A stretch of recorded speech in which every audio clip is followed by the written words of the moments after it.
निम्बार्क भाष्य 1:14 विकार शब्दान्येति चेन्न प्राचुर्यात्। तो आनंदमयो अभ्यासात में परमात्मा को आनंदमय बताया है। तो अब यहाँ शंका को उठा करके समाधान किया गया है कि मैट प्रत्यय विकार अर्थ में सुना जाता है। तो क्या आनंदमय में भी विकार अर्थ में मैट प्रत्यय है? तो विकार शब्दात न, तब कहते हैं विकार शब्दात न, विकार अर्थ में मैट प्रत्यय हुआ है नहीं है? इसीलिए वो आनंदमय परमात्मा क्या विकार युक्त हो गए? तो ऐसा अगर परमात्मा है तब कहते हैं नहीं, ऐसा नहीं। इति चेत न प्राचुर्यात्, वहाँ मैट प्रत्यय प्राचुर्य अर्थ में हुआ है। अर्थात मैट प्रत्यय आनंद के आगे मैट प्रत्यय लगा दिया तो मैट प्राचुर्य अर्थ में हुआ है, माने आनंद की प्रचुरता, आनंद की अधिकता वाला ब्रह्म है, या जिससे बड़ा कोई आनंद हो नहीं सकता। उस अर्थ में प्राचुर्य अर्थ में मैट प्रत्यय हुआ है। विकारार्थे मैट श्रवणात् नानंदमय, क्योंकि आनंद के आगे मैट जोड़ दिया, मैट प्रत्यय विकार अर्थ में होता है तो परमात्मा आनंदमय नहीं हो सकते, है ना? नानंदमय परमात्मा इति चेत न, ऐसा मत कहिए। क्यों? कस्मात् प्राचुर्यार्थ कस्यापि मैटः श्रवणात्, प्राचुर्य अर्थ में भी मैट प्रत्यय सुना जाता है। ठीक है ना? तो देखिए नित्यम वृद्ध सरादिभ्य सूत्र से जो मैट प्रत्यय होगा वो तो विकार अर्थ में मैट प्रत्यय होगा, ठीक है ना? लेकिन जो तत्प्रकृत वचने मैट से मैट प्रत्यय होगा वो विकार अर्थ में न होकर के प्राचुर्य अर्थ में होता है। तो आनंदमय में जो मैट प्रत्यय वो प्राचुर्य अर्थ में है, तो प्रचुर आनंद स्वरूप परमात्मा है, ठीक है ना? वहाँ मैट प्रत्यय प्राचुर्य अर्थ में है, आधिक्य अर्थ में है, और वो जो है विकार अर्थ में नहीं है। इसलिए परमात्मा आनंद प्रचुर आनंद वाले हैं। तद हेतु व्यपदेशाच, तद हेतु अर्थात जीव को भी आनंद का हेतु माने कारण परमात्मा ही है। जीव में स्वतः आनंद नहीं है, क्योंकि जीव तो जीवों के भेद बद्ध मुक्त आदि शास्त्रों में कहे गए हैं।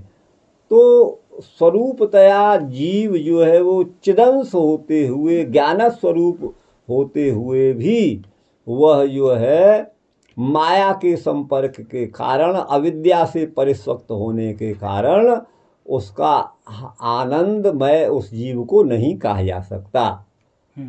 इसलिए उस जीव को यदि आनंद प्राप्त करना है तो जीवानंद का हेतु परमात्मा ही है। जीवानंद हेतुत्वात्, जीवात्मा को भी आनंद का हेतु, आनंद देने का जो कारण है, निमित्त है, वो परमात्मा ही, वो वही आनंदमय है। जीव आनंदमय नहीं है। आपसे चर्चा हो रही थी जीव की आनंदमय की, या किसी से चर्चा कल परसों हुई थी ना? हाँ, तो जीव आत्मा आनंदमय नहीं है, है ना? परमात्मा ही आनंदमय एव लगा दिया, परमात्मा ही आनंदमय है। तद हेतु अर्थात उस तद माने उस आनंद का हेतु, अर्थात जीव के आनंद का कारण परमात्मा है। ऐसा व्यपदेश माने व्यवहार अथवा निर्देश शास्त्रों में है। इसलिए परमात्मा ही आनंदमय, आनंदमय तो परमात्मा ही है शास्त्री, ठीक है ना? जी। अब कहते हैं मांत्र वर्णकमेव च गृह्यते, गीयते, हाँ, माने मंत्र वर्णिक अर्थात वेद के मंत्रों में उसी आनंदमय परमात्मा का गुणगान किया गया है। जहाँ वेद मंत्रों के द्वारा परमात्मा का निर्देश है वहाँ परमात्मा को आनंदमय ही बताया गया है, मंत्रों में माने वेदों में। मंत्र वर्णिकमेव च गीयते, अर्थात सत्यम ज्ञानम अनंतम ब्रह्म। सत्यम माने त्रिकालाबाधितत्वम, तीनों कालों में जिनका बाध माने अभाव संभव ही नहीं, वो त्रिकालाबाधित परमात्मा सत्य हैं और ज्ञान स्वरूप ही हैं, ज्ञान रूप ही हैं और उनका कोई अंत भी नहीं है, ऐसा ब्रह्म है।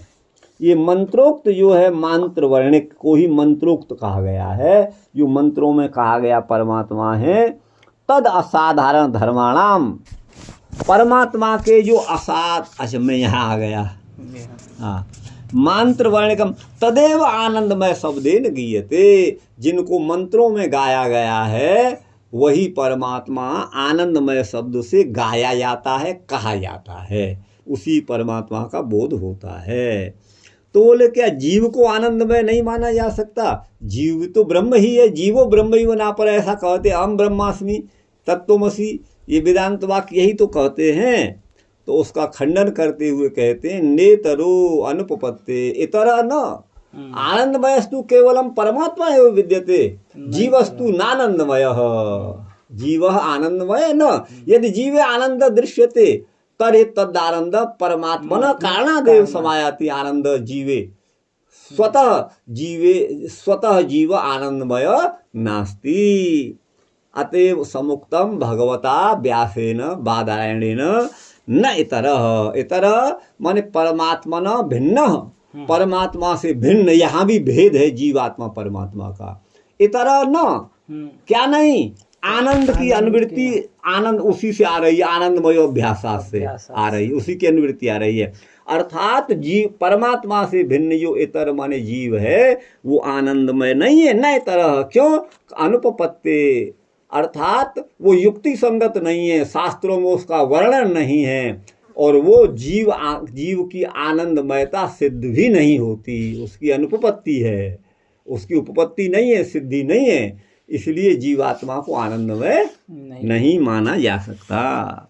आनंदमय पदार्थम उद्देश्य श्रूयमाणा नाम, आनंदमय पदार्थ तो ब्रह्म ही है, तो आनंदमय पदार्थ को उद्देश्य करके जो श्रूयमान माने सुने जाने वाले तद असाधारण धर्माणाम, परमात्मा के जो असाधारण धर्म है अर्थात विशेष धर्म है, सत्यम ज्ञानम अनंतम ब्रह्म यह सर्वज्ञ स सर्ववित्, ये परमात्मा के असाधारण धर्म है। जो सर्वज्ञ है वही सर्ववित् माने सर्वव्यापक है। जीवात्मा न तो सर्वव्यापक है और न सर्वज्ञ है, तो सर्वज्ञता, सर्वव्यापकता, आनंदमयता ये परमात्मा के असाधारण धर्म हैं।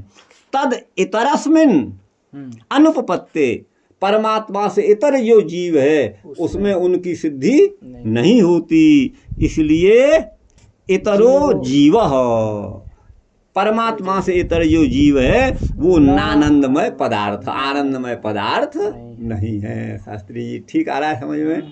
एक सेकंड इसे रोकिए, मैं आया भी।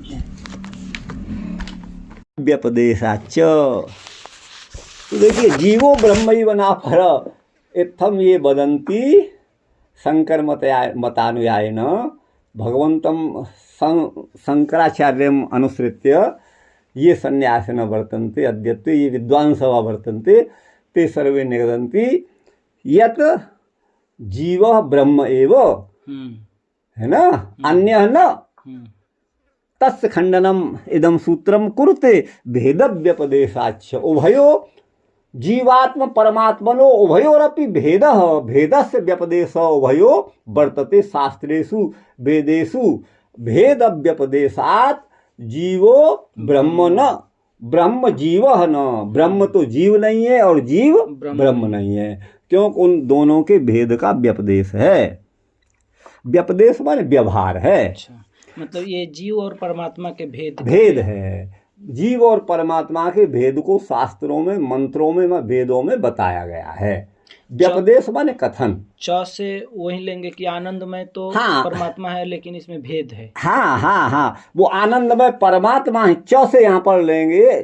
च कहने का मतलब है ये आनंदमयाधिकरण यहाँ समाप्त हो रहा है। अच्छा, परमात्मा आनंदमय है, उसके हेतु दिए मंत्रों में उसी को गाया गया है आनंदमय, नए तरह जीव में आनंद नहीं है ये बताया गया, और वो जीव और परमात्मा का परस्पर भेद बताया गया है।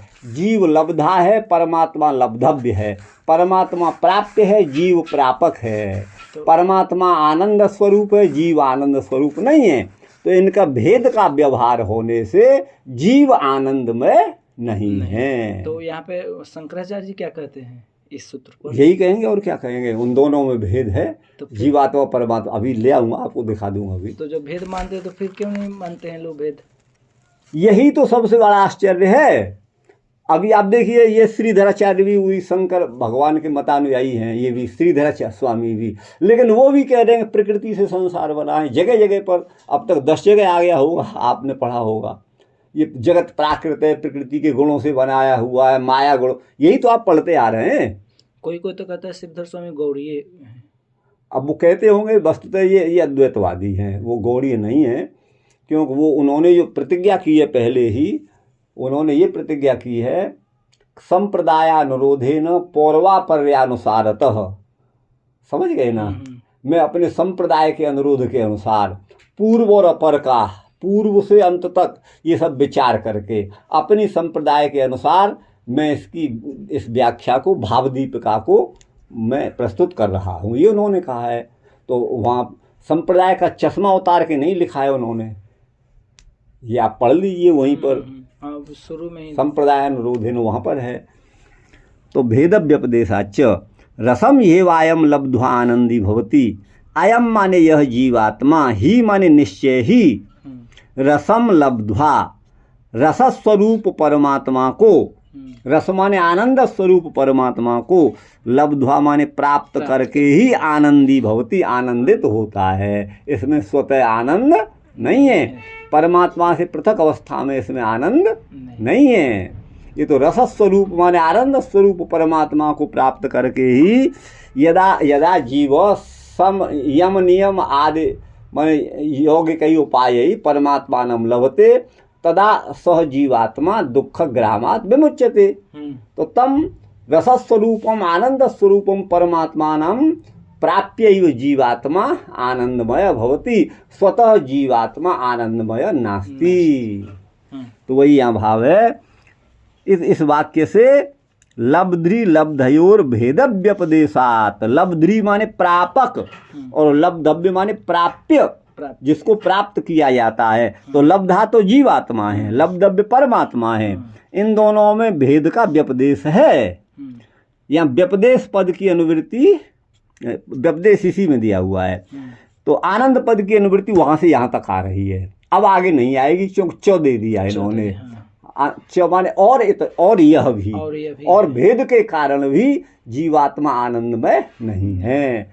क्योंकि श्रुतियों में रसम हेवायम लब्ध्वा आनंदी भवती, रसम आनंद स्वरूप जो परमात्मा है, रस स्वरूप परमात्मा, रसो वही सह। तो यहाँ रसम माने परमात्मा में जो लब्धव्य है उसमें तो द्वितीया विभक्ति है और अयम में प्रथमा विभक्ति है। तो ये भिन्न विभक्ति होने से एक तो प्रापक है और एक प्राप्य है। तो भेद के व्यपदेश से लब्ध्री माने प्रापक और लब्धव्य माने प्राप्य में भेद का व्यपदेश होने से जीव लब्धा है, जीव परमात्मा लब्धव्य है, इसलिए जीवो नानंदमय, जीव आनंदमय नहीं हो सकता। शास्त्री या इतना ही रहने दे जी, ठीक है ना। हाँ। ये अब कल इतना ये पढ़ लीजिए।